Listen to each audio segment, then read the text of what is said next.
What is going on, everybody? Dr. Depressed here, and today I want to talk about the EPL Week 2 Power Rankings, which, fair warning, this could be added in the future as 2 battles are missing. So I'm just going with what I have currently. So, alright, here we go. At number 1, we got Black Baratic, who really bounced back from losing to Jack last week. His third analysis was frankly amazing, realizing that Blastoise was going to be a true butt kicker. And that he capitalized on that fact just hard. He had a great read in Game 2, predicting the Salamence switching and Ice Beaming it appropriately, which was great. And yeah, overall his play was incredible, and this top spot in the rankings is very well deserved. So in second we got Robert, which it was all about the weather and the Trick Room in that battle, and Robert, took control of both amazingly well. He was often able to keep rain up for himself, even fighting against the mighty Trick Room Sunsweeper Torkoal, so that was really great.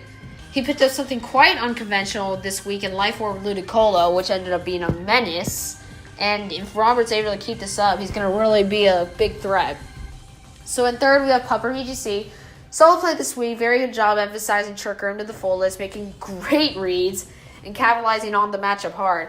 Why she never Mega Evolved Ampharos in Game 2, I don't understand, but she still played quite well and is easily deserving this position here on the rankings. So 4, we have Trey, or more commonly known as 2x4. 2x4 brought a Clefairy setup team to an amazing effect against Pokestrikes this week, showing the true power of Pokemon like Xurkitree and even Sigilyph. Great improvement from last week, and proving that he really knows how to take down good opponents. Unfortunately, he did have some hacks in his favor in that clutch double protect, but he still played well overall. So people got to look out for Trey.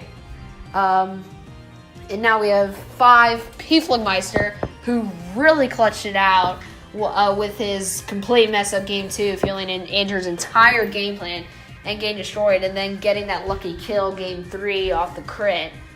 To save him, because he had 6 seconds left, so if that hadn't killed, that would have been it for him.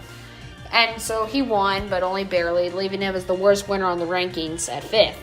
6th, we have Lance, good use of his EPL Pokemon this week, which really boosts him up in the rankings. Unfortunately, like many of the other losers this week, he suffered from a bad matchup, and he played quite optimally, and is thus the winner of the losers, in quotes. 7th, we have Andrew Davis. Kept his match very competitive this week with a cool Trick Room team that worked quite well, with a Frost Breath Anger Point set up on Crabominable, which had Drain Punch. Yeah, do not mess with the +6 Drain Punch, which it was amazing. Very straightforward team that kept him all the way through, that kept him good all the way through and gave him this position on the rankings. So now we have Shut Up and Rock 8, or Jim. Jim, luckily, this week was not completely and entirely hacked out, but he still lost, unfortunately. Less to his mistakes and more by being dominated. He played a little aggressively with Maratis, and it proved not to be extremely good. And on another note, he missed EV to Snorlax, so would not immediately recover HP after Belly Drum from the berry. So his play was pretty good overall, but he really needs to take it to the next level to find himself out of this pit in the rankings, as he's been low ranked 2 weeks in a row. Josh, it's kind of hard to talk about Josh. He just kind of got plain out destroyed. Couldn't really do much about it. Had a horrid matchup. So it was frankly just not a pretty thing for him. And in last place we have Pokestrikes at 10.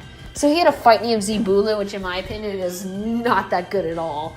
I mean, it can serve as a check against Heatran, Snorlax, and maybe Incineroar, but not really.